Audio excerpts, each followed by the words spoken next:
Is everyone ready? Okay, thank you everyone for joining this meeting tonight. This is the State Board Licensure for Alternate Pathways. That's the discussion we are going to have tonight. Please, everyone, go around and introduce yourselves, and then we are going to talk about performance as far as testing goes, and then some other issues as well. I'm going to start off. My name is Jacob Leffler. And I am wearing a blue shirt.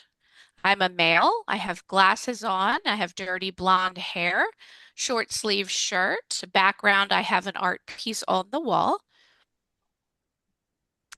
I am the board chair for this board. And then also, I am leading this as well with Jim. My name is Jim Skavenglen. I'm wearing a black shirt with a gray background with some photos that you can see the bottom of the frame. I am a part of the state board. I'm also an interpreter, as well as I have a deaf brother, a deaf wife, and deaf children. And yes, on to Jimmy.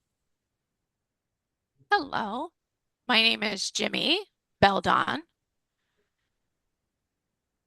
I am a white male with grayish blonde mixed colored hair. I have black framed glasses. I have a goatee, a purple short sleeve shirt on, and behind me is a tan background and a picture frame on the wall behind me. I own an interpreting agency. I am also an interpreter myself. I am deaf. Formerly, I was on the RID board and the CIT board, and then also the Deaf National Institute board as well. Hello, I am Jada Lynn, or I'm a white woman. I have brown hair with glasses. I'm wearing a black sleeve shirt. My background is very dark. I don't know what's going on with my lighting. I've been trying to play with my lighting all day. Apologies. I'm not sure what happened last night. It's super dark. But, anyways, I'm an interpreter. I also live here in South Maryland. I've been here for several years. Feels like forever. But, yes, that's me.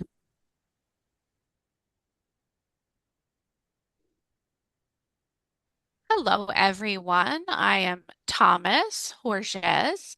I am a white male and I have a blue shirt on. I have a wooden style background. I'm a certified deaf interpreter. And then also, I've served on many boards, not as many as Jimmy, of course. I totally respect and honor all of his service. But a fun fact about me is when we went to the NAD conference in 2026, when they brought up those core votes, we were talking about accreditation for interpreting agencies. Now, interpreters do have accreditation via RID, but agencies, there's not much responsibility there. So I have a lot of motivation towards accountability for agencies as well, and I look forward to discussing that. Also, as far as licensure goes, but then down the line discussing agencies. And then I am also here as a member of an agency as well, just like Jimmy. Mary Lourdes, I don't know your sign name. Is it ML? Okay. Yes, yes. Hello, everyone. My name is Mary Lourdes. My last name is a long one, Scarborough. This is my sign name. I'm a light-skinned woman. I'm a coda interpreter. Well, let me back up. I'm wearing a dark green V-neck top with gold earrings, a gold necklace with the heart, a heart key on it, gold earrings. My hair is pulled back in a ponytail. It's red right now, I think. I don't know. I went swimming. It might have changed. But I am a coda interpreter.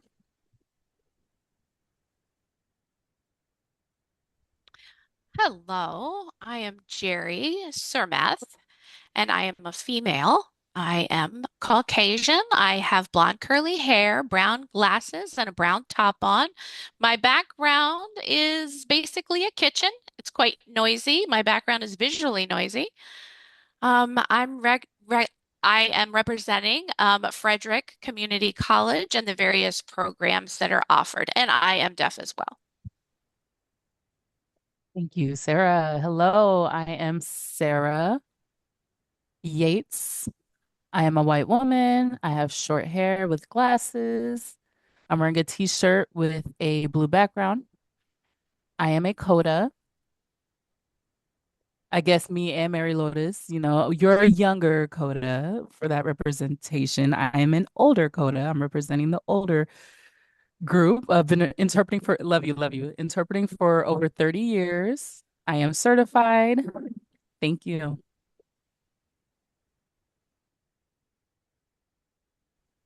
Hello, I am Caitlin, and this is my name sign. I am a white female with blonde hair. I have a green short sleeve shirt on. My background is blurred. I am wearing glasses as well. I've been an interpreter for over 10 years now, born and raised here in Maryland and in Frederick, Maryland, of course, around a lot of deaf people in that area. I'm here as an interpreter. Thank you, Joshua. Hello, good evening. I'm a white man. I'm wearing a light blue shirt, dark blue background. I have on glasses and I'm tan. Um, I own an interpreting service in New York City. I've owned that for about 30 years. I'm also on the board of the Maryland Deaf Community Center, which I'm really excited. We're going to be opening up that space on Friday, and I hope to see you all there. Great. Okay. Now we'll go ahead and start with our discussion regarding performance testing. So thank you, Jimmy, and others for all of your work on that document. We had a discussion regarding that about 2 weeks ago, I think it was. So thank you for that. That has been sent out to everyone. Now we're going to open our discussion tonight. We are going to look at performance skills. Would anyone like to start a discussion? Jimmy, go right ahead. Thank you. This is Jimmy here signing. I want to add before the regarding the last meeting, there were some points that were missed from a couple weeks ago. I do want to provide some clarification. I didn't get notes, and so right now I'm just focusing on just the yellow highlighted. And I recommended some changes already, but I do want to look at the other notes. There were some things that were missed. So, for example, we did talk about there's some freezing the interpreter can't see. What the document needs. Is all good? Was I clear? Okay. I think there was something missed. So there were things that we talked about the CEUs expanding on like two each. And so I don't have that document. I know I was responsible for that. And so I know we needed to figure out how we can integrate all of that. And so I'm here to help look for um the notes from a couple weeks ago. And once I do that, I can finish writing up everything. And so that was the first thing. Secondly, I was thinking about some things and chatting with some other folks, and I wanted to bring up that it's easier to follow what's already established. So, for example, the EIPA, that's already well established. And so, I'm okay with the written and the questions that they have for education only. 4.0. That's not for the community. So meaning I'm gonna have to re take a look at that document and see all of the things that are approved for education only, not community. That was the second point. Thirdly, as far as my notes, Sarah already started that, and we did talk about One moment. Let's see. The video went off for Ava. Ava. Can you turn your video off? Okay. So the third thing And so with what Sarah has started, I did add some things as well. I was thinking and having conversations with other people as well as far as liability. I want we us to recognize, that our ideas, everything that we're brainstorming is beautiful, but there's no protection and validity and reliability. And so we need to be able to verify that that test is actually good and whether that system is good. And so just some background, some ideas. If we were to pass the first person, and let's say we fail the second person, and someone else passes, another person fails, the people who failed can possibly take this to court and file a lawsuit. And so that challenge that they're bringing, like, do we have strong data and evidence to validate?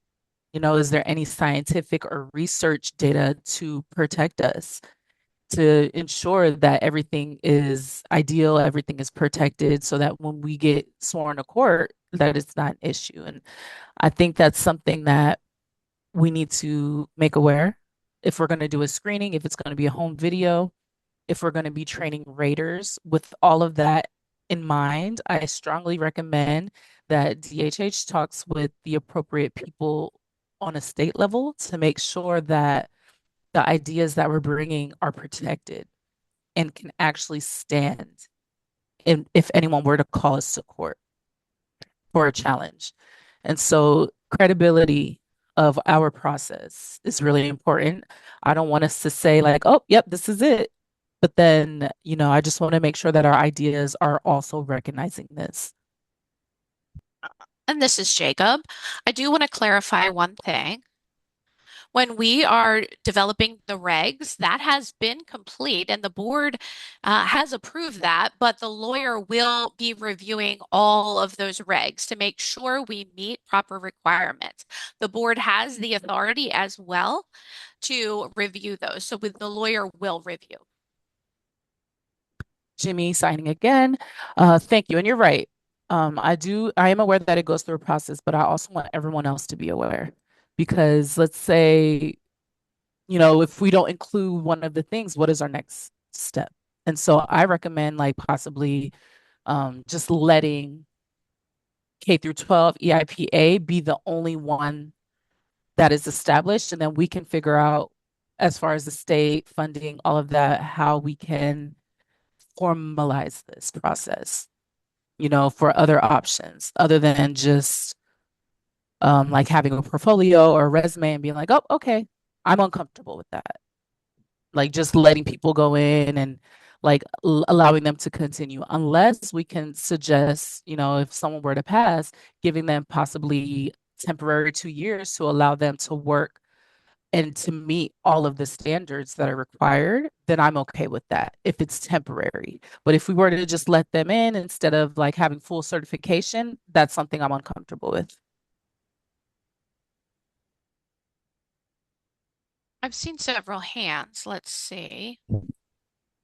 Sarah, yes. So I remember the beginning when we were in that meeting and we talked about a portfolio and we discussed CEUs and workshops to prove, that was something that we discussed last week when it comes to ethics, skill, all of those things. And so if they were to submit that, but I think we were a little bit lost because of the list that was on that document. Like, is it enough to pass?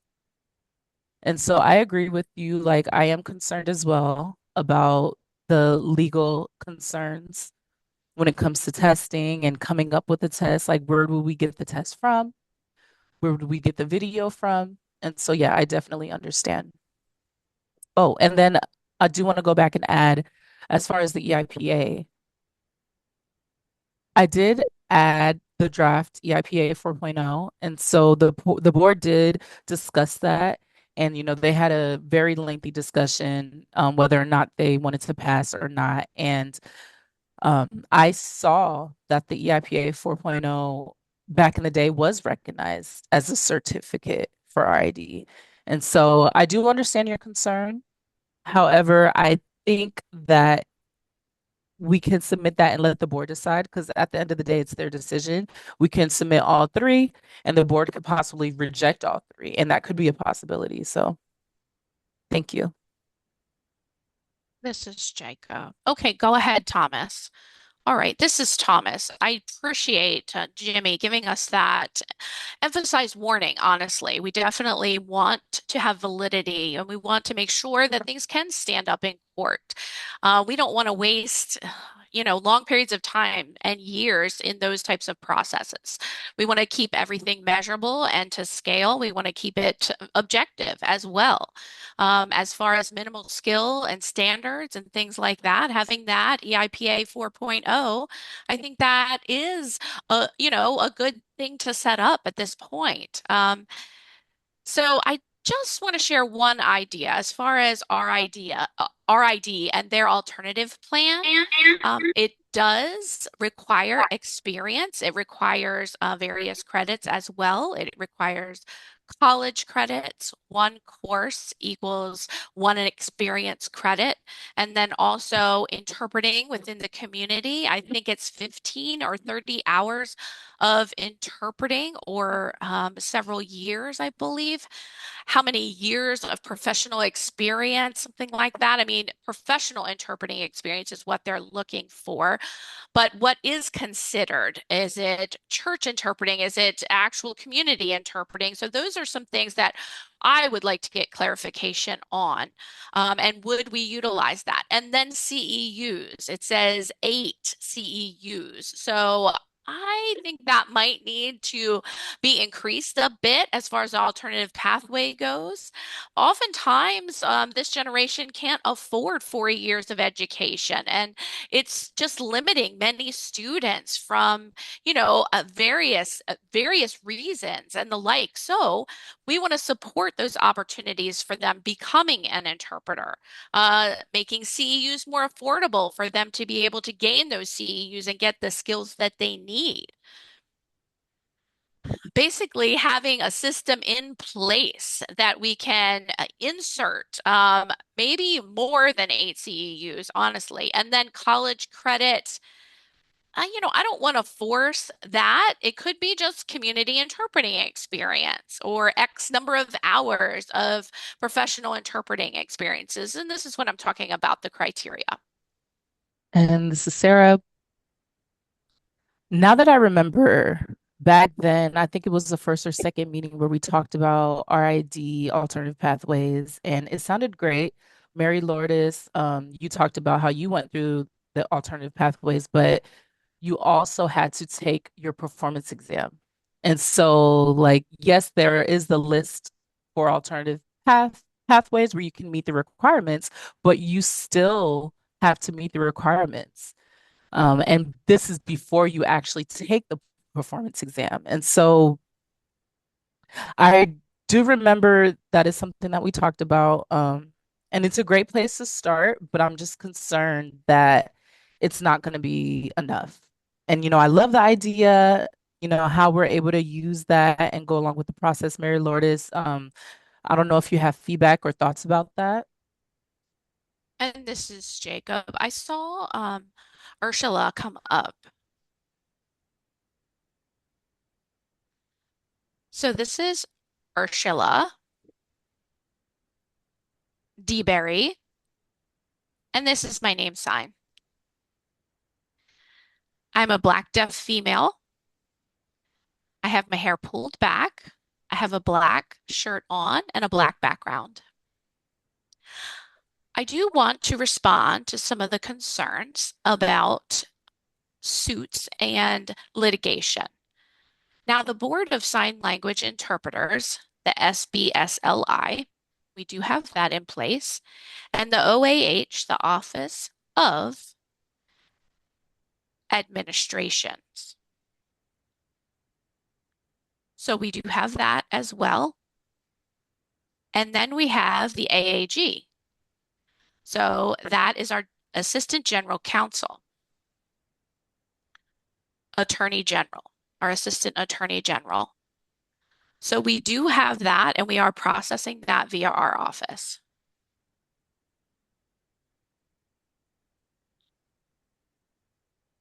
Yes, Mary Lourdes signing. And so, in regards to, I just want to add to what Sarah had commented about the alternative pathways. And so, I do have experience in that.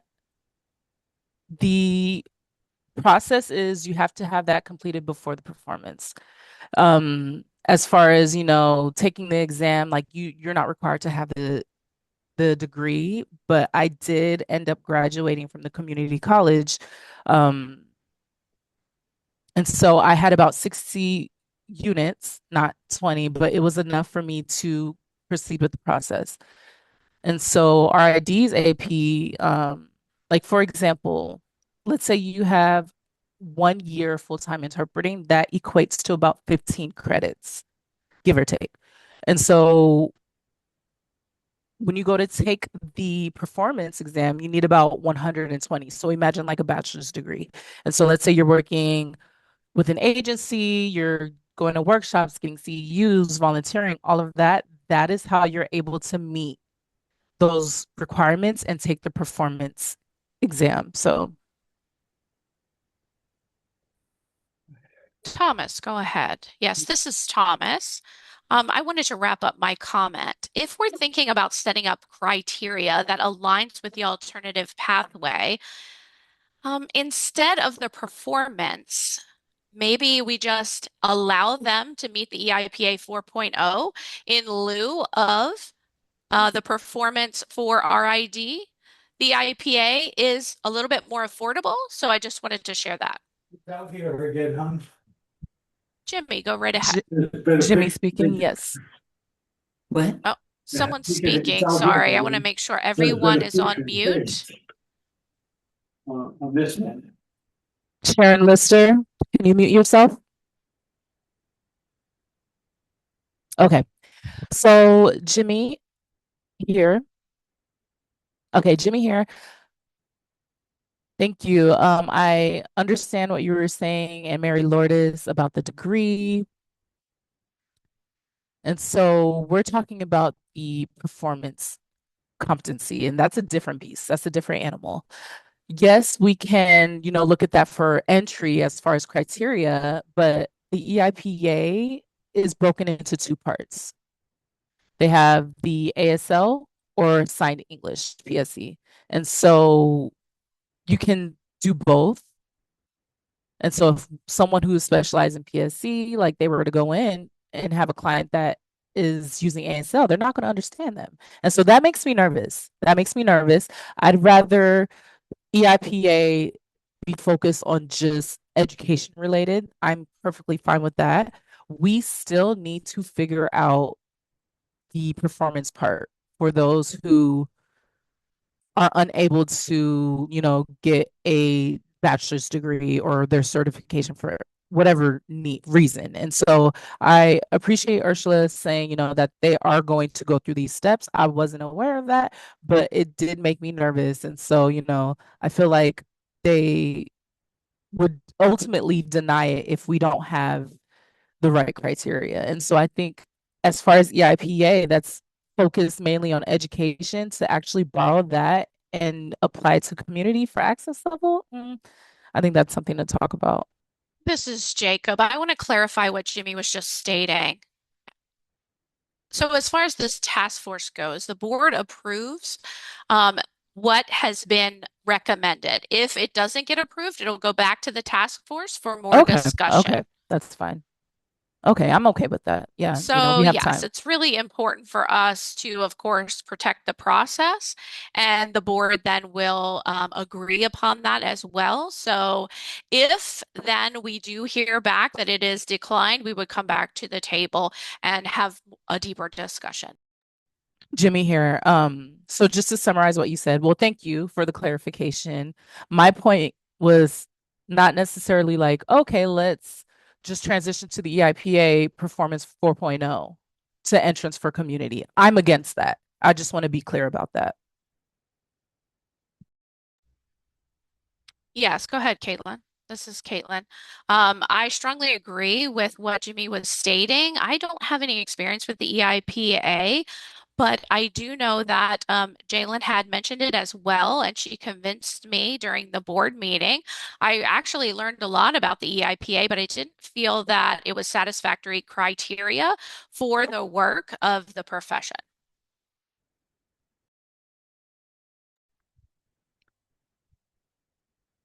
Thank you, Thomas. Yes, Thomas here.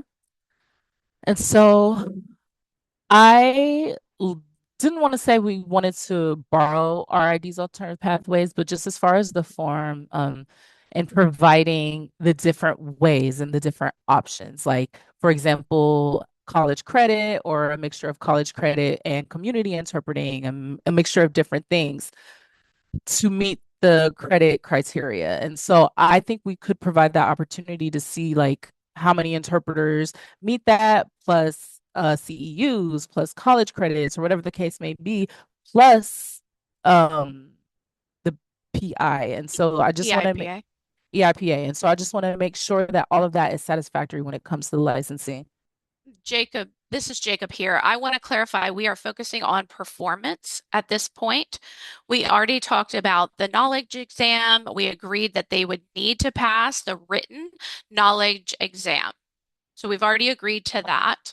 CEUs and the like, there are different options there, but I do want to speak to the performance, how we're going to measure that. So that is really what we need to focus on the discussion today. Sarah, go To ahead. Sarah. And so I think the group that, as a group, we need to decide on if we want alternative pathways to be passed, how can we do the assessment for performance? Or if there's going to be without assessment, a performance exam. And so it's really a simple answer. It doesn't measure quality. And so if we were to have a performance and we all were to agree, then we would have to look in and see what's available as far as protection and make sure that we're following the law and that all of the criteria is met legality wise. And so I want to make sure that there isn't a situation where, let's say, the board or DHH were to fail it, we have to come to an agreement. We need something as far as a performance exam, right? Agreed. Right? Agreed across the board. Yes, Mary Lourdes, go ahead. So Mary Lourdes is so as far as measuring ASL fluency, there is the ASLPI. We do have that available. If you get like a 3.0, we could use that before they move on to the performance part of the testing. This is Joshua, Joshua.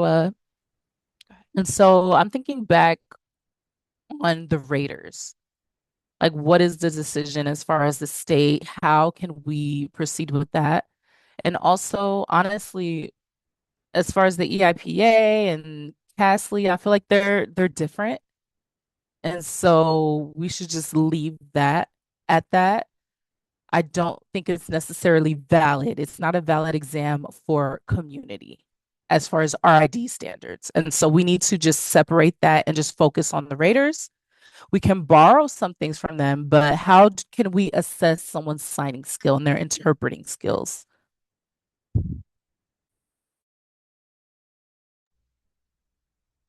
Okay, we'll start with Jimmy first and then Sarah.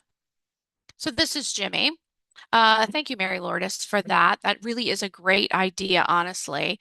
As part of the entry, as far as the metrics go, utilizing some of that information, having them pass, and then having some type of performance test as well. So if that becomes cost effective, I would be okay with that. It would help to know if they hadn't passed the ASLPI, then they would be like screened out at that point.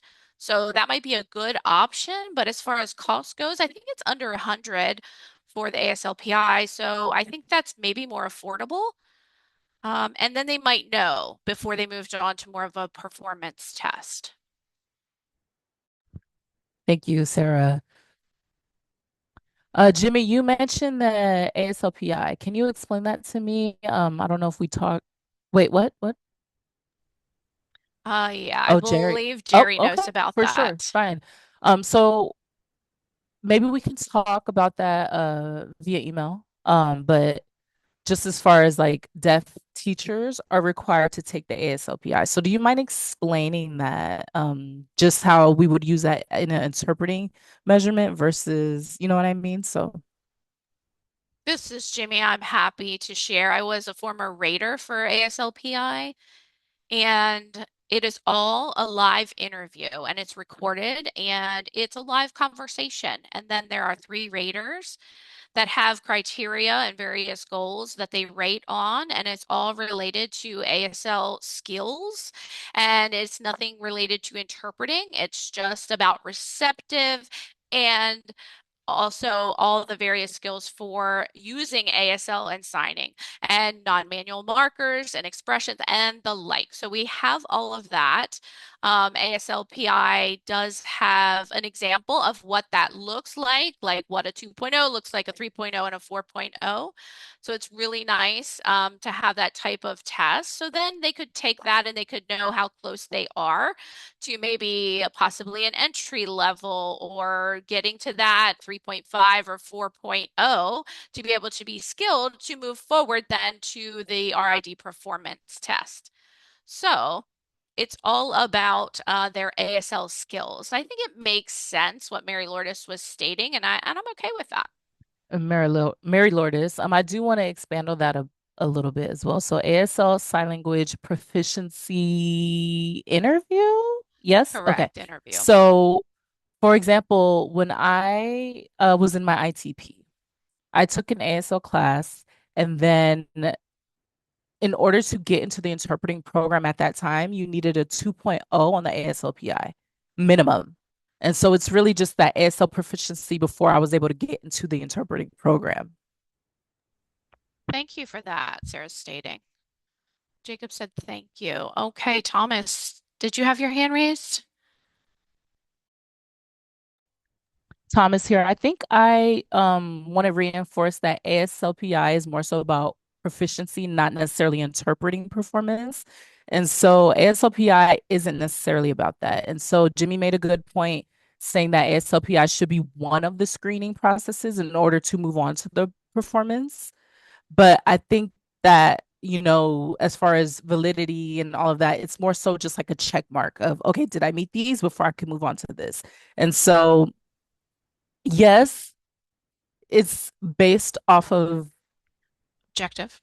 objective and being able to measure proficiency, but we can bring that to Ursula's group and discuss that. The lawyers could review it and see if they will be willing to pass it. But I think just as far as having that validity, I think just having something strict in order for them, they have to pass something in order to take the test. Like we mentioned, all of those things should be required before they get to the performance. Caitlin, go ahead. This is Caitlin. Yes, what Thomas just explained, absolutely. And it's important to separate the two because the ASLPI is just for ASL skills. Now, they may use the ASLPI for screening for interpreters to get a licensure, but we want to clarify that it does not replace your interpreter performance test. It doesn't replace that. It is just a way that we may measure their skills. Thank you for that, Jimmy. Did you have your hand up? No. Oh, Sarah, go ahead. Yes, Sarah here. I just want to bring up my concerns about the ASLPI only because, oops, screen is freezing a little bit.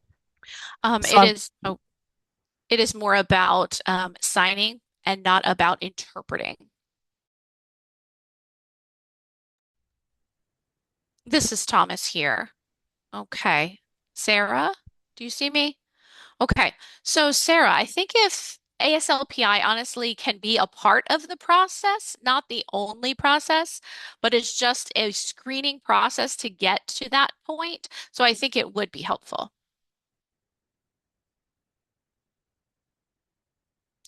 And this is Mary Lourdes here.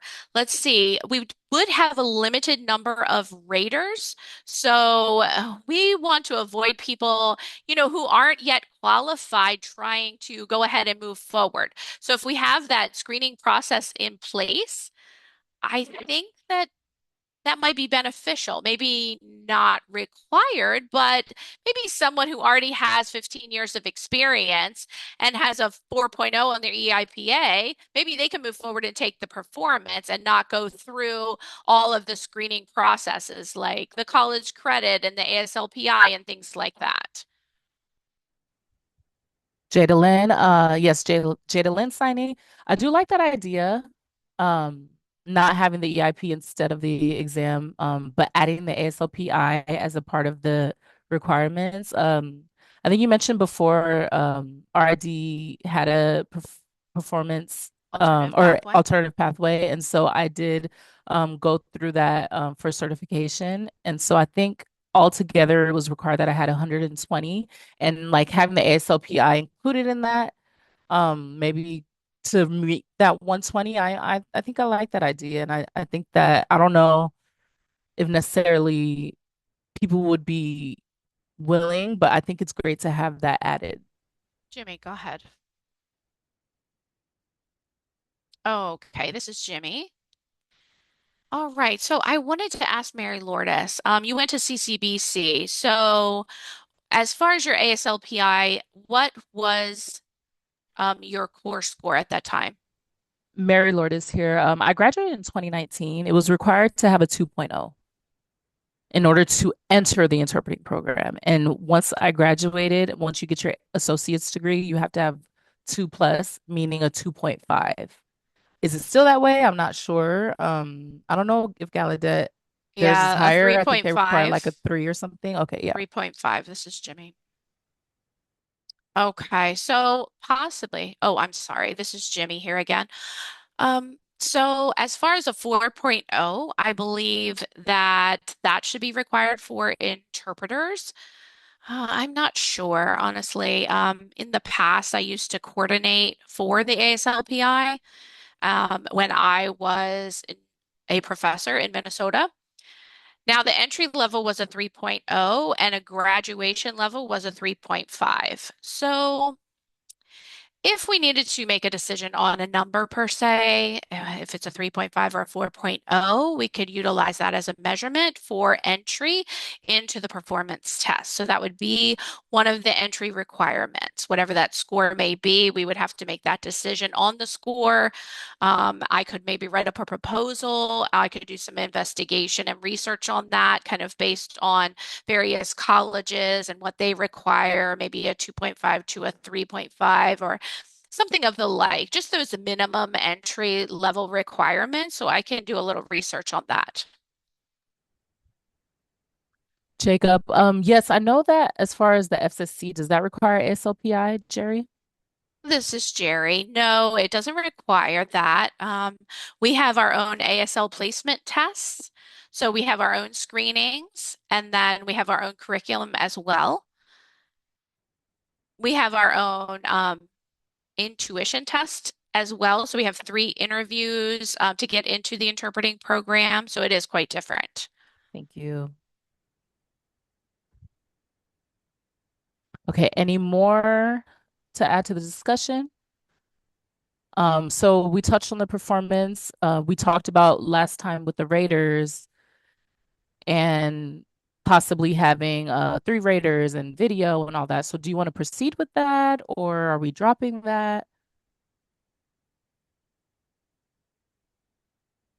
CC, Caitlin? Caitlin. Sure. I think that we have enough to move forward with a proposal per our discussion. I think it's well thought through. It does sound like, I do want to clarify, we do like the point system that's similar to the alternative pathway for RID. So we have 1 point for various things, college credits adds more points, and then altogether we need a certain number of points to be able to, be rated. So I do like that idea. I'm for that. Mary Lourdes? So I can't remember last week or 2 weeks ago, did we decide that we were going to have three raters? We did. Okay.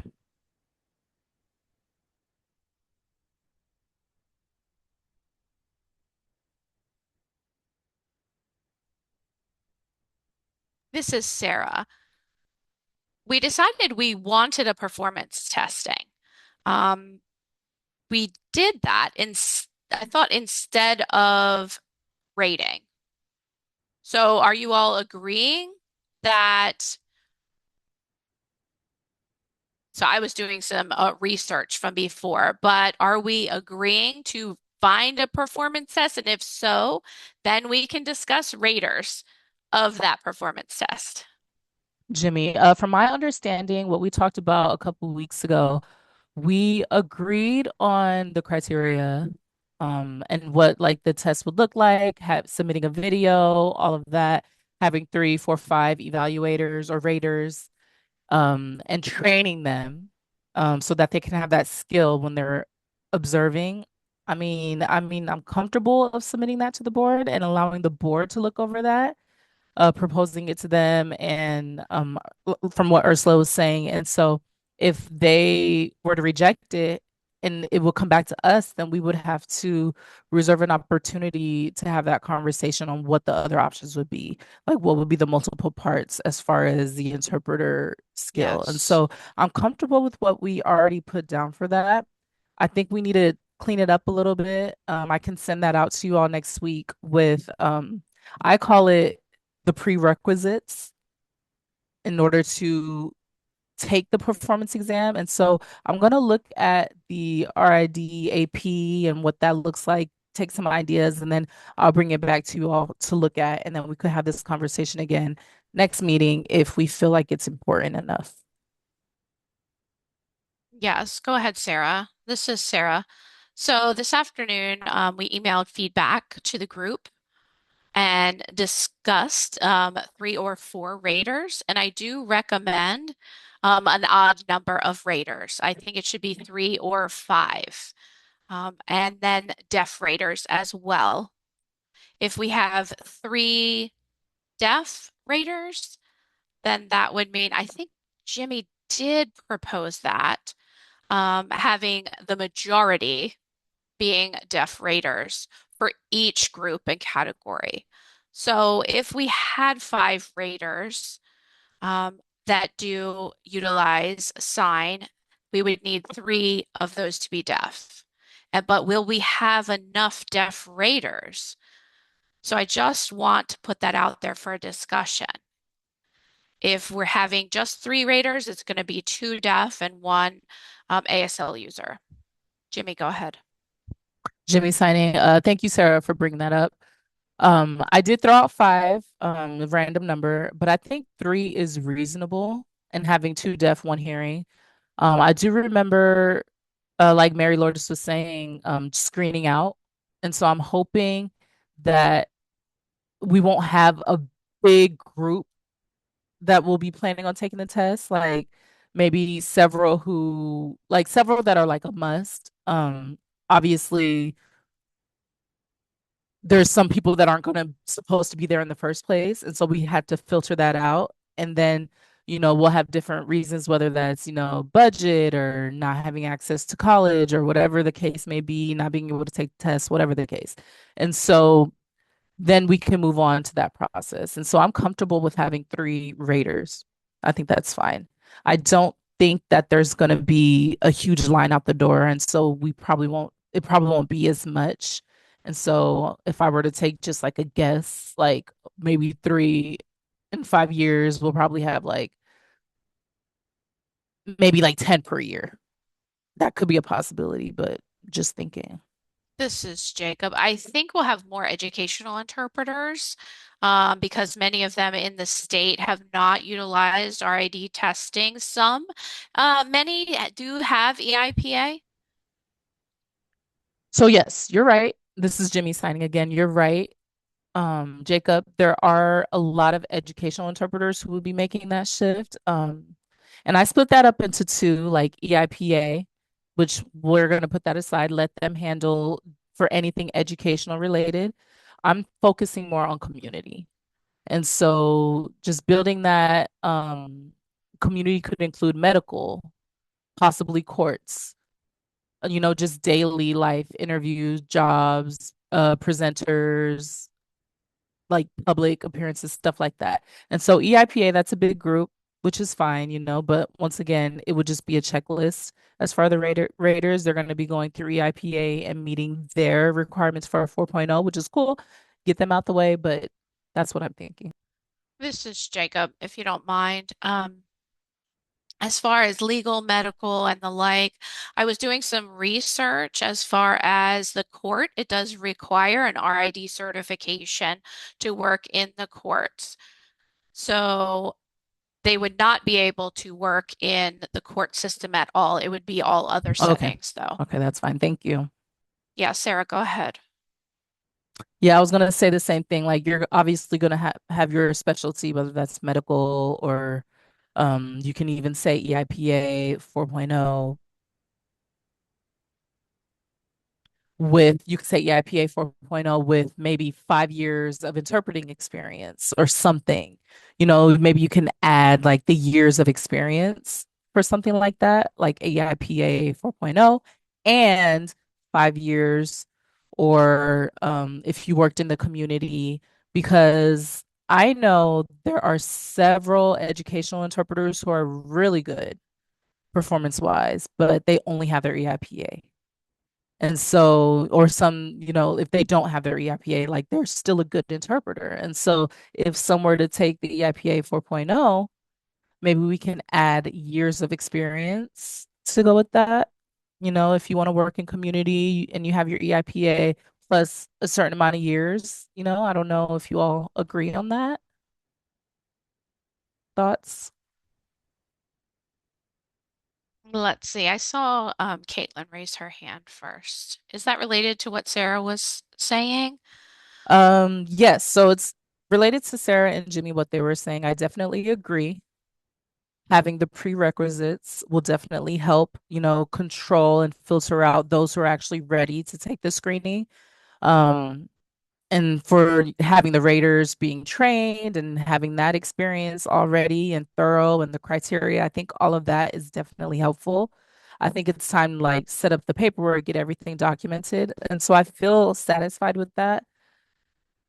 As far as the raters, whether or not to have three, like I don't know if like I want to be more strict and have five, but I remember like only one interpreter in the same specialty. It weighs strong on that person if it's just one person in that field. If the other two are deaf and one is hearing, there's only one interpreter in the field as being a rater. Now, we could be reasonable, definitely understand that maybe five is needed, but maybe someone else that was an interpreter in the same.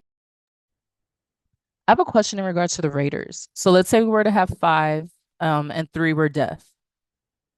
Could they be interpreters as well? Like, could there be deaf interpreters be the That would raters? that would So be meaning like helpful, but we've still already it's a little have some deaf different. interpreters in the field who could be a part of the three raters as well. So Jimmy? Yeah, this is Jimmy here. Thank you, Caitlin. Yes, I do recognize that.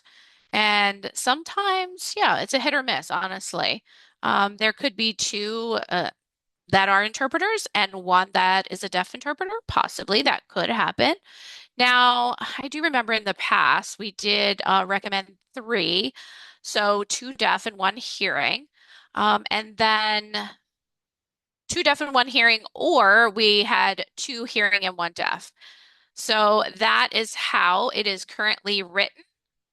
Five, three deaf and two hearing. And I believe that was approved. Basically, just making sure the skill was there as far as the evaluation goes. But I do agree with you. And there was one more thing I was thinking about. Oh, one moment. Totally lost that thought. I'll get back with y'all later. Caitlin, yes, I also want to add, as far as my experience with the evaluation, it's not like it's yes, interpreter skill, but we also want to make sure that, one person isn't just focused on that and like denying them. It's definitely better to have more than one. Yes, Jimmy, go ahead. So this is Jimmy again. Mary Lourdes might have a comment related to that. So go ahead, Mary Lourdes. Yeah, I just wanted to add for the voicing skill. I have someone who, you know, you want to make sure that it sounds accurate. Like whether it's deaf professionals or whatever, we want to make sure that it's matching as well. So, like if the captions are accurate, any deaf person can decide like whether or not it matches. And so I don't think there should be a barrier for. All right, let's see. Jimmy or Sarah? Jimmy, go ahead. So this is Jimmy. As far as the last comment goes, the JPA. So as far as the interviews, there was really some great work that happened with educational interpreters. Some of them have not taken their RID test. Some of them may not have their degree yet, but they are doing community work. And now they are not allowed to because of this new law that is in place. So that might apply as well as a prerequisite. Maybe the very last part is the 4.0 for the EIPA and or their performance test that we would set up and evaluate by our 3 to 5 raters. So I don't know if the deaf community would be happy with my comment there, but I do understand and I am trying to protect everyone, but a 4.0 as far as an EIPA 4.0 goes, I do need some more specifics as well, as far as the English performance, ASL performance, PSE performance, and 4.0 and what that looks like. So I need to look at EIPA again. I haven't looked at it in a while. It's been 5 or 6 years. So I'm going to have to revisit that. And let's see, Jim or Jalen may know more about that. So the EIPA 4.0 ASL, I think we should distinguish, not English. Like maybe it has to be ASL 4.0 or higher. That could be a possibility with, I don't know, 5 years experience. But now Jimmy, I am concerned because let's say, I'm a hearing interpreter. I'm not familiar with the EIPA. And so I can't tell you whether or not, the performance is good, if that evaluates, what deaf people are actually doing. Like if you were to have an EIPA 4.0 ASL and a minimum of at least 3 years, like I don't know what you think. Like, does that represent the deaf community? Any thoughts on that? Like, what do you all think? Joshua, Jimmy, anyone? This is Jacob. Also, oh, you too, because you're deaf, obviously. Oh, it's fine. It's fine. This is Jacob. Okay, so I have seen where some people are highly skilled and have gotten a 3.7. And but I see their skill level. And so I'm not sure how accurate the EIPA test is regarding their ASL performance. Now, years of improvement possibly were there, and maybe they just haven't taken that EIPA test again. But I have seen a 4.0 EIPA score, and typically those interpreters do sign very well and are fluent. Now, before we move forward, what about we're going to hold on the BEI. I do want to talk about that, but any other information on the IPA or anything else? Joshua, did you want to make any comments on that or regarding Sarah's question? Yes, so I do want to add that maybe EIPA 4.0, like the higher range or whatever, maybe it could come with like a reference by two certified interpreters. Add that in there. Maybe that could be a part of the prereqs before they're able to take the state licensing exam. That's one idea. I don't know. Caitlin, go ahead. Yes, this is Caitlin here. So I do think I agree about the EIPA. Um, there is definitely some value to that within the community. We could assign it some point value. I would say not a strong amount of points, but we could say English to ASL, or you could say a 3.7 or above for EIPA. I don't know how many points in total we could give that, but we want to see CEUs. We want to see maybe a BEI or various other college credits that might count to go along with that. Sarah, go ahead. One thing that really scares me, I don't know if you remember the board meeting where they talked extensively about the EIPA 3.7 or higher. I think it was mentioned, I don't know, Jacob, if it's like 85% um had access, what was it like 3 points, what was that, or 3.0 Trying to remember. I think it was 3.5 was like to like 8? 65%. And Yeah, then I feel like maybe, yeah, it was at 70%. I can't remember those exact numbers. yeah, and so I remember the board, it was a heartbreaking discussion and like it was tough. It was a tough decision. And I remember just watching that and understanding and just like realizing, wow, this is a tough decision because we want deaf students to have 100% access all the time, no matter what.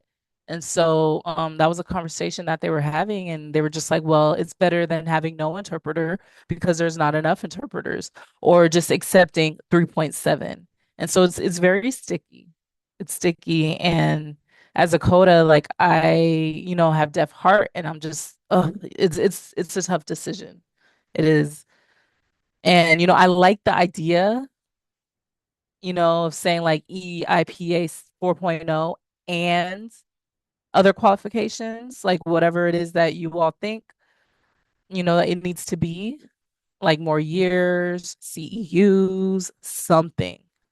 And I remember um not including specialized interpreting, so not medical, legal, deafblind, like those were not in those like serious situations. And so for me, I'm certified. And so I can work general, but maybe I'm not qualified for legal or other areas. And so that's another concept. This is Jacob. So before we move forward with BEI, is there anyone that has a lot of knowledge about the BEI testing? I know there are three levels, basic, intermediate, and then advanced. So as far as basic goes, does anyone know information regarding that? Thomas, I'm gonna start with the top level. And so like legal, medical, that's there. Intermediate is just like regular, possibly medical, anything. Anything below that, So where does education fall? I could be basic. It could be basic. Okay. All right. So with that knowledge, in our recent law, we are accepting RID or BEI. We're accepting both, but the BI basic can then interpret within the community. And that's kind of where I want to challenge some of that as well, because suppose I go the alt pathway and I get my licensing and I'm just like, forget it, I'm going to go and interpret in medical and legal, and interpreting decides, oh well, they have licensing, it's fine, let's go ahead and sign that contract. Licensing is good enough. That's not a good reason. You have to have RD certification in order to work in legal. And I don't want the courts to think that licensing is good enough as well. That's complicated. And so like for an agency to be responsible for sending that out, like who's responsible? Hospitals can view and say like, oh, any state board licensing is good enough. And it's like we have to expand on that. It has to be this plus this RD certification, whatever the case may be. This is Jacob. So for clarification, the court requires an RID certification period. It's already there. It's on Maryland regs, and the law states they have to be RID certified for any court appointment. So they would not be allowed, but they would be allowed for medical. Right. Mary Lord is speaking, but how can the courts determine that? If, let's say, we're going to have licensing soon. And so if I'm licensed, a licensed interpreter, how would you know if I have RID certification? I'm qualified to interpret in the state of Maryland, but behind the scenes, you don't know my certification. And so is licensing going to have levels attached to it, basic, intermediate, advanced? I know there's going to be specialties when it comes to education and all of that, but are we going to have like licensing, like a system to determine the tiers? So we will have a general license, and that will require certification period for our general Right. licensure. But as far as the board, when we're figuring out alternative pathways. So we will have that. Now we will have a provisional license, and that will not allow work in any mental health, medical, or legal. Now, for the alternative pathway, we recommend that they would not be allowed to work in any legal situations. Thomas, correct. But let's say, we go through the alternative pathways. We're having this conversation right now, but let's say it becomes licensing and courts and hospitals understand that licensing isn't satisfactory. It's not enough. You have to have that plus certification. That's something I want to talk about because I want to be careful. Like agencies might, they're reliable for that. And so I want to make sure that there's something in place for that. And also determining whether or not it's 3 or 5, having that conversation. I think from the legal perspective, a deaf language expert doesn't need any verification. And so a licensed interpreter must have all of this, but however, like I want to make sure that are they both being viewed as the same?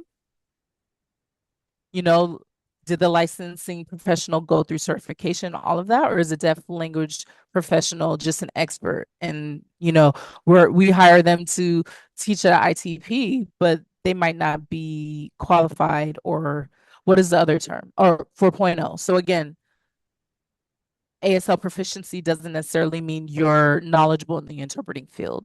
And so I feel like just from a legal perspective, that brings concerns, and having that balance and reviewing, like, let's say, okay, language expert, I'd rather maybe we can have, two who are licensed interpreters. That is a must.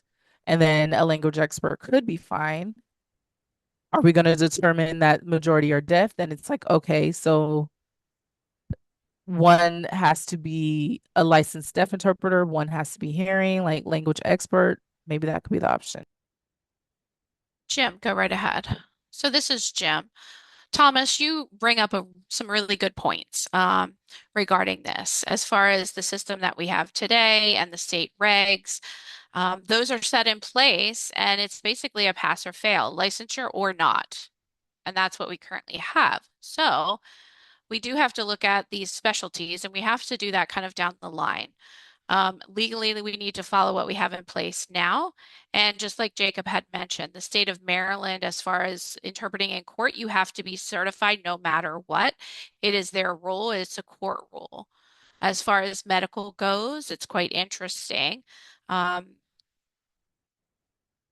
as far as medical interpreting and things like that, we do have a board for medical interpreting, and it is a concern that we do have, honestly. We have state regs, but the education process, as far as hospitals goes and agencies go in the state of Maryland, do they know? They see licensure, but then is that person actually screened and qualified to work in that medical field? And then agencies are providing these services, and they need to be able to provide an explanation and make sure they're providing the correct interpreter for that assignment. So, yeah, And so that's what I'm saying. I'm concerned that when it comes to I these know. agencies, that won't be the case. And we can't leave it to them to make the decision. I know. And that is a challenge. And we do have this challenge in front of us. We do have the medical is honestly the biggest challenge currently in front of us. But sadly, right now, as far as the state law goes and where we are at with the regs, looking over all of that, we have limitations. And we just need to make sure everything is clear and then provide our proposal to the board. But honestly, it's been really quiet lately. And, we have a lot to say. We do. And it's everyone's opinion, but then it's brought to the board. And as far as legal goes, there may be some legal concerns there. We do have strong regs in place, but then what about medical, though? So, yeah, I see Caitlin. She had her hand up for a bit. I do want to add, like, yes, you're absolutely right. I agree. And I was screened before, I was selected for a job, and that's been a big issue because it doesn't happen enough here. The ethics and, it's not being followed enough. And so I feel that regardless of certification and licensing, it doesn't solve the problem. People are going to have bad ethics, whether or not they're skilled, qualified. Maybe they're good in this situation, but not necessarily in another. And so, regardless of that, um, we have that licensing law now because it means that there's going to be consequences and you will be punished and potentially be revoked. And so, as a community, we have the power now to enforce that and to act on that. And so I think that's kind of what separates that because we're setting up a standard and protection, which, is going to be part of consequences. Thomas, go ahead. Yeah, this is Thomas here. So I am hoping that the alternative pathway will be rare. Okay, so it won't be the norm. So that's what I'm hoping for. That the state of Maryland, we just really want to make sure that people are moving forward with certification, RID, BEI, and the like. If they cannot, then they do have that alternative pathway available to them. And we will obviously check it through our lawyers and things like that. But it's not the be all end all. We want to make sure that they're following the various options that are available. We want to hold this to a higher standard, as high as possible. We don't want it to become everyone just trying to get through the alternative pathway and not going through the normal process of certification. That's why I'm proposing 5 instead of 3. So as far as various criteria goes, I think we should set that up, send that to the lawyers, make sure that that's all in place. I'm not sure if we want to send that all at one time or do we just send them bit by bit and get verification with that. Jacob speaking. So do you want me to reach out to the lawyer and just bring these ideas and meet with them and have those conversations, like things we can and can't do, and then I can meet with the lawyers if that's something you want me to do, just in regards to raters. That's the part that yeah, I think we okay. should call them, what is it, raters or reviewers? Either one. I can ask, I can get a definitive answer, and then I can email you all as soon as I get a response from the lawyers. So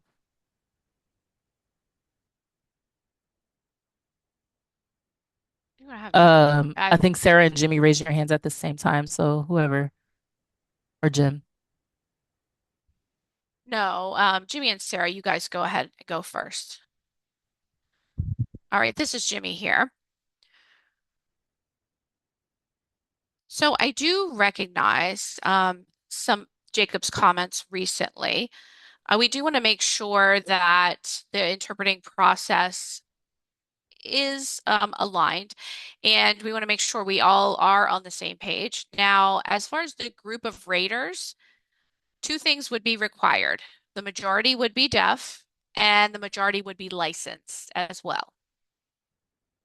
Okay, so I think that that would cover some of the concerns, Thomas's concerns, keeping the majority deaf and licensed as well, and then pulling in, making sure they are interpreters. All right, so I'm going to go ahead and document that part.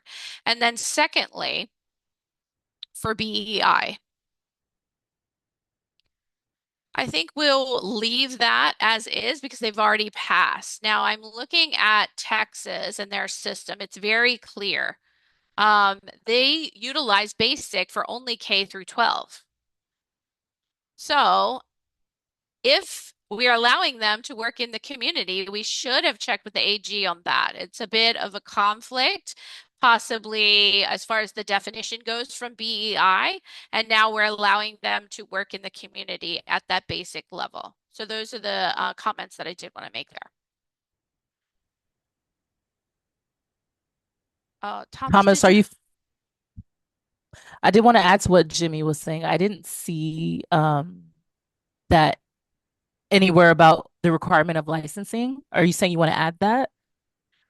No, I just wrote down an idea about majority being deaf and Oh, majority okay, being yeah, isslicensed. definitely. Yes, yes, yes, yes. That issue was already Yeah, solved for sure. I Yep. just wanted to make a note of I think that. it would help strengthen it, especially from that perspective. They already have that experience. They've been through the process. So yes, I definitely support that idea. This is Sarah. Okay. Let's see. I'm trying to imagine what this might look like. The majority licensed. Do you mean? Okay, so you have three, two that are deaf, and then one hearing who is licensed, and then one of the deaf raters has to be licensed. Is that what it looks like? Yeah, I'm happy to explain that. So I'm talking about two different things. First, the hearing interpreter. So I put down five, Okay. meaning three and two. Three deaf, one of the three has to be licensed. Ah, And so just as far as the interpreter. And so two don't have to be deaf interpreters, but one does have to be licensed. And so as long as that's the majority. And then as far as the deaf applicants, let's say I meet the criteria to become a deaf interpreter. I want to go through licensing, go the AP route. I recommend three things. So two deaf, one hearing. And so I do want to make it clear out of the deaf, one has to be a licensed interpreter, the hearing has to be a licensed interpreter, third just has to be deaf. So majority deaf either way, I think it would help meet that. But, deciding whether we have three or five, I don't know. Maybe we can have both be five and five, or just keep it at three and five. But either way, majority deaf for both categories. this is Sarah. Okay, as far as a licensed interpreter goes, and then are we adding years of experience as well? We can. We can. That we haven't talked about that, but we Maybe can. 5 or 3 years of experience? Because you could graduate an ITP and then take your performance and become certified within a year or two. So I'm thinking adding years of experience for qualifications for the rater. So licensed and at least 3 to 5. I'm seeing 5 years of experience. Years of experience or years of certification? Which one? Oh, good question.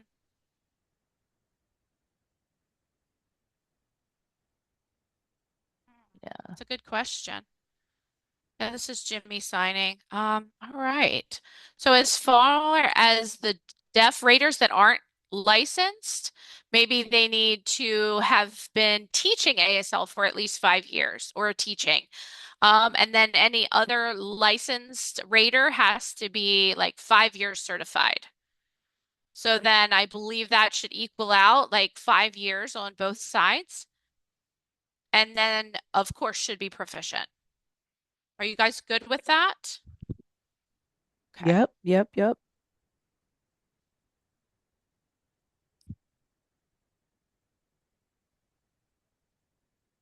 All right, go ahead, Jim. This is Jim. So I'm playing devil's advocate here. And so let's say you taught for a certain amount of years, you interpreted for a certain amount of years. I hear many stories from deaf where I've worked with where they said like, oh, like they teach the class, but are they a good CDI? Maybe they haven't become certified because they're struggling to pass the exam. And so, or maybe they passed like years ago. And so the question is either those who are actually skilled CDIs. And so like maybe they struggle with the nature of the language. How would we be able to evaluate accurately? Is there going to be enough raters who, have been doing this for several years? Or like, what if someone is an ASL teacher and they taught like college courses? And so that doesn't necessarily mean that they'll be a good interpreter. And so, um, to be a deaf interpreter, you didn't necessarily have to have certification up until recently. And so that's the challenge. Mary Lourdes. This is Mary Lourdes. Oh, go ahead, Jacob. So this is Jacob, and I agree. And then also we want to talk about interpreters of color too, POCs. There's not many. So as far as that goes, we have excluded a large amount of people in that space. So as far I know, there's various new ideas and things like that, and that's something that we just haven't even discussed at this point.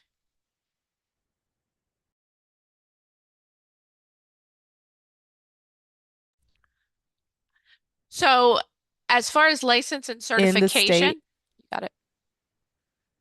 does it have to be in the state of Maryland, or can it be like, would it be open to like CDIs all over the United States?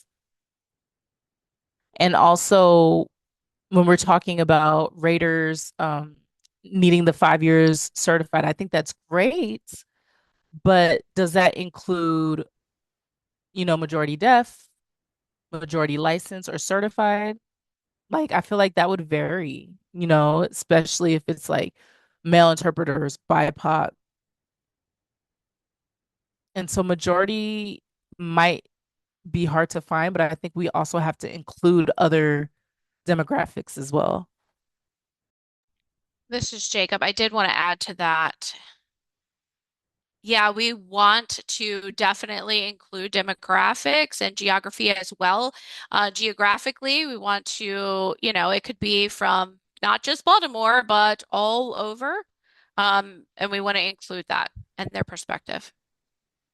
Sarah, go ahead. And I don't want to have five white interpreters rating a black interpreter. No, we I don't think want we that. have to have it be diverse. That's a must. And I don't, Jimmy, you mentioned, or last week, you said something about an email about deaf teachers, um, has having it needing to be high school or above.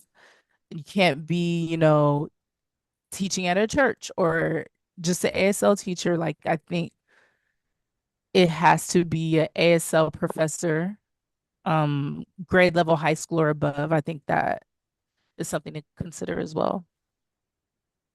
Yeah, Joshua. This is Joshua here. So going back to the raters. Now, I would prefer the same number of deaf raters and hearing raters. If we're doing 3 and 5, I think perception is everything. I think that we should have it equal on both sides. And then also, secondly, as far as the deaf raters goes, needing to be licensed and certified. And also, you were talking about ASL teachers. That would be great. That's fine. As far as deaf ASL teachers, but they all do have a degree, correct? Isn't that required if they're teaching? They have to have a teaching degree if they're teaching ASL, or do they not? Jerry, go ahead.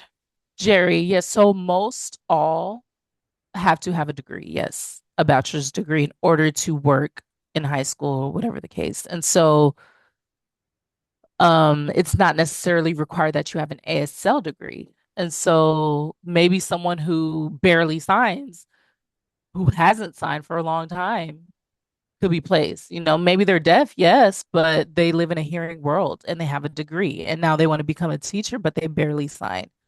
And they're teaching in that way and they're very English. And so it's very difficult to screen when it comes to ASL teachers. That's very hard.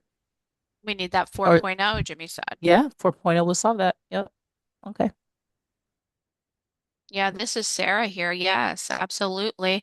So I do know someone, I won't say the state, but they are quite English. And we went to a workshop and it was all in ASL. And they were just like, oh my gosh. And they were continually signing in English. But even like Jimmy was talking about the ASLPI, that would be required, right? Like a 4.0 would be required. Okay, great. We want to make sure they're fluent in ASL. That state doesn't require it, apparently. Caitlin, yes. So now, Thomas, you came back at the wrong time because we were talking about CDI and access to exam. And so, this it's been established for a couple of years, but I'm just curious on your opinion.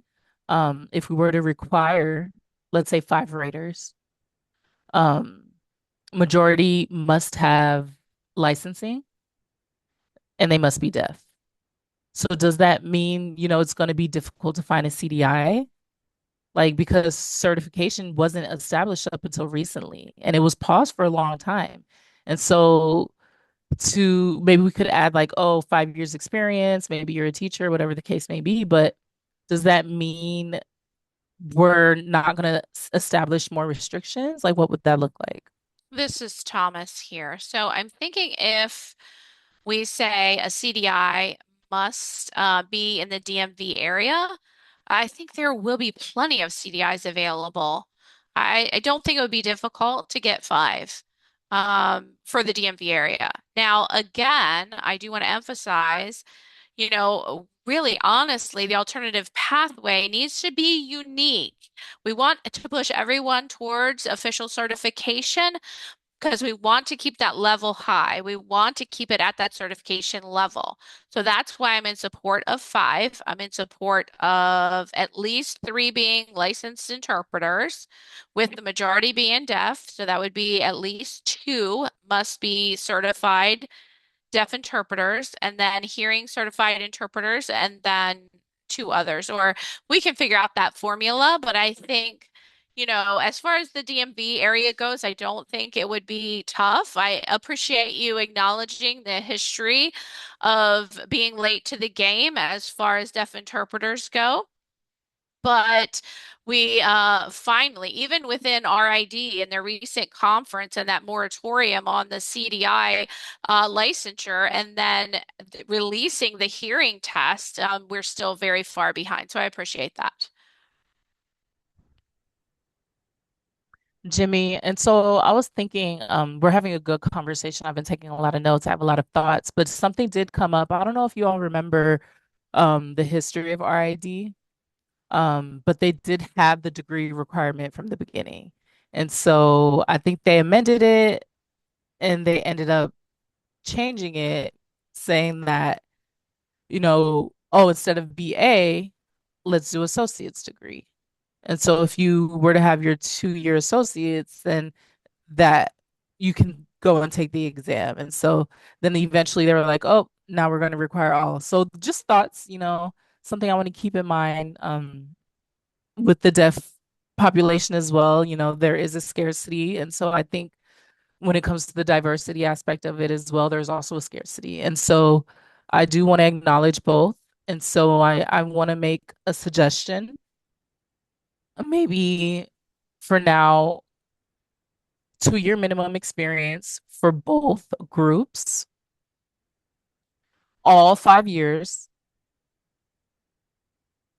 and then eventually, or maybe start off five and then three, and then eventually make the standard be five. Just to make sure that we have enough diversity in the seats of Raiders. I don't know how you all feel about that. This is Jacob asking, how do you all feel? Good, Most people good. are stating, I like the idea. Thumbs up. Joshua. Okay, this is Joshua signing. So do you mean deaf and POC? We're taking longer to get licensed? Is that what you No, no, meant? no, no, no, no. I'm happy to clarify. Jimmy signing again. So we're talking about minimum 5 years experience, whether that be certified interpreter or teaching, to be able to sit as a rater. My suggestion would be 5 years for all, and then for the deaf group who were high school teachers or college teachers, and they have that 2 year experience. And then for diversity, having 2 year experience as well. 2 years and certified licensing, then it's like, yes, come sit as a rater immediately. 3 years later, they'll become, 5 years like the rest. And so that gives those two groups time to grow.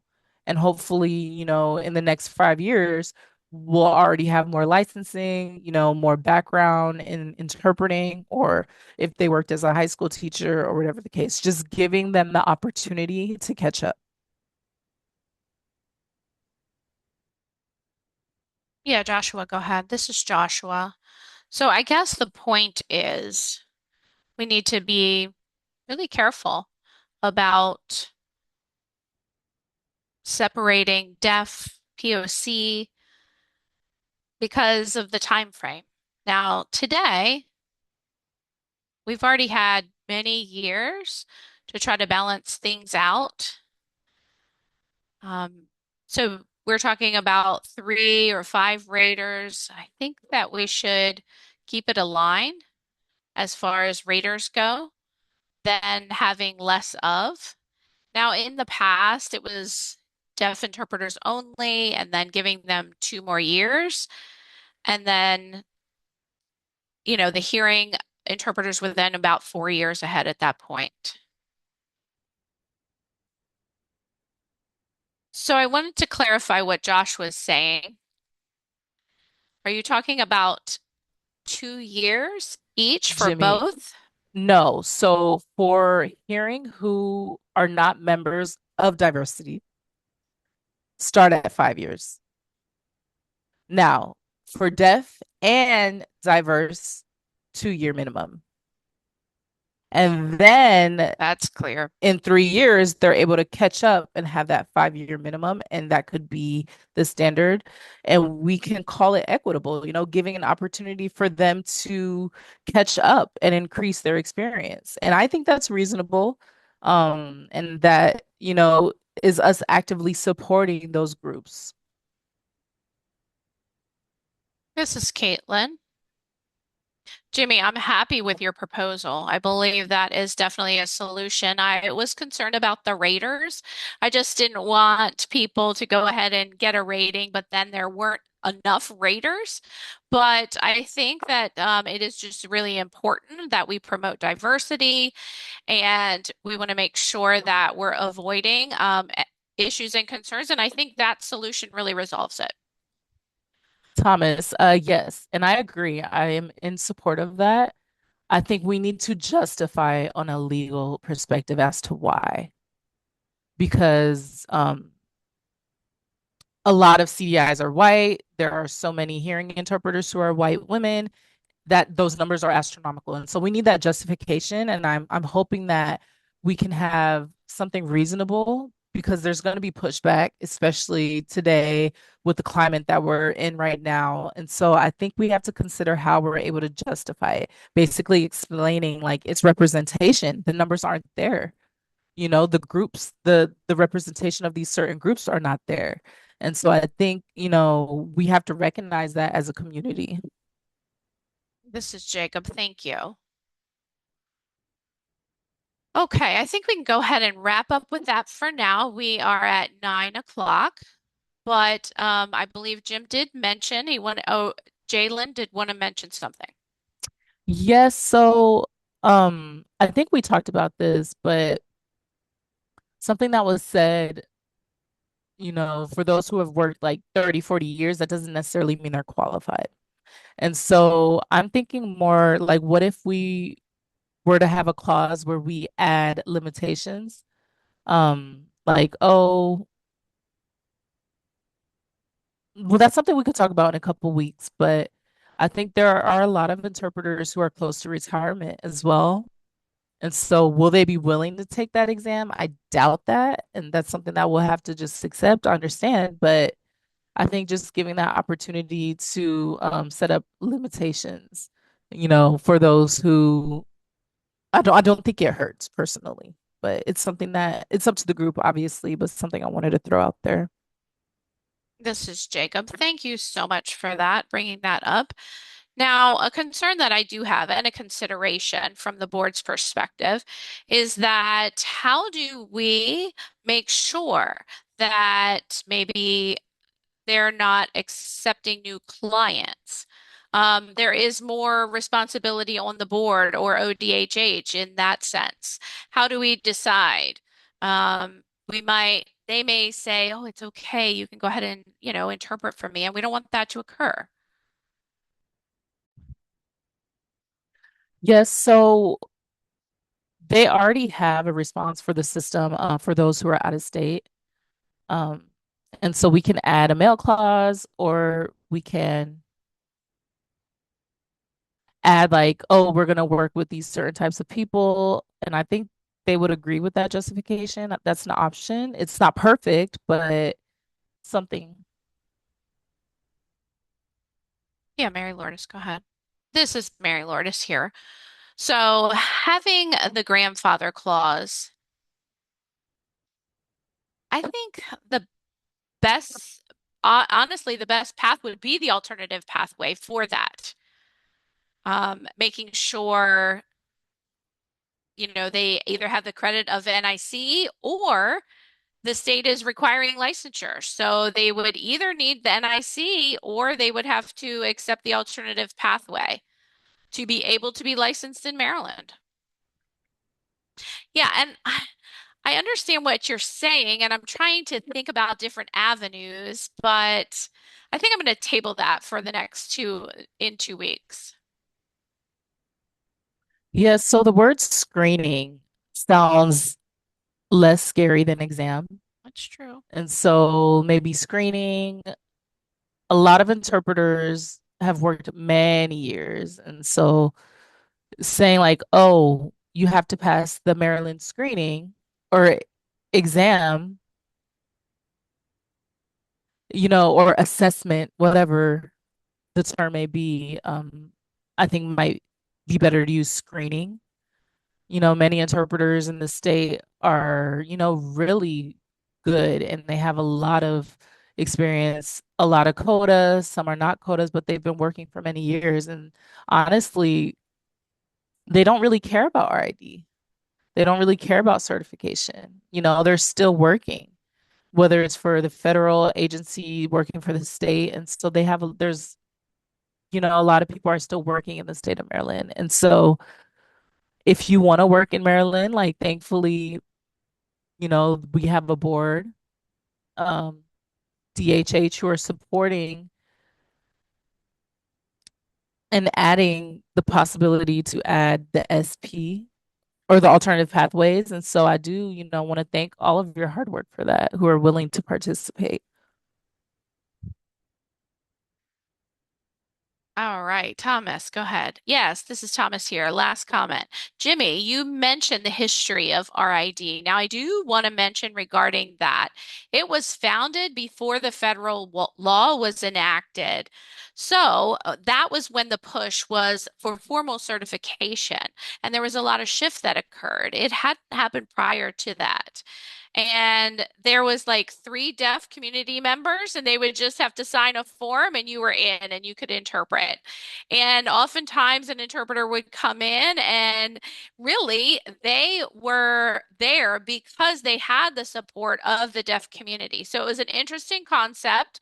I just want to recognize the history of RID within that, and I do want to think about if a person, maybe being an interpreter, not certified, not licensed, but understands the environment. I, as a deaf person, can I authorize that person to be my interpreter if I am feel that they're qualified? Will that be against the law? That's just something to keep in mind, right? So are we going to have a strict process with that? But if the deaf person simply says, I consent and I authorize this person to interpret on my behalf. Can they sign a form for that? I just want to put that out there as food for thought. Jimmy, go That's ahead. a good point. This is Jimmy. Um, and so I taught about oppression and being oppressed many years ago, and just mindset when it comes to deaf individuals, hearing people who know everything and like, oh, like they can interpret for us, like not being able to tell the difference and just that behavior of that hearing superiority complex. And so there's deaf people who might approve everyone. If a hearing person comes up to them like, oh, do you mind signing this? They might sign it. And so they might That's not even fair. know really the depths of this interpreter. And so I think that's something we should steer away from. At the same time, I do recognize, there are some who are actually skilled, and I totally understand. But as far as the alternative pathways and what we're developing, mm, I think we have the tools Yeah. for them to get through it and make it more formal and getting that approved instead of a couple Yeah, of deaf people, you know, getting together like, oh yeah, let me sign it for my friend. Like, I agree. mm, Caitlin, go ahead.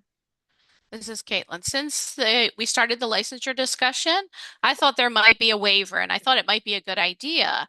But it seems that it's not very popular, especially in other states as well. They've had negative experiences with that.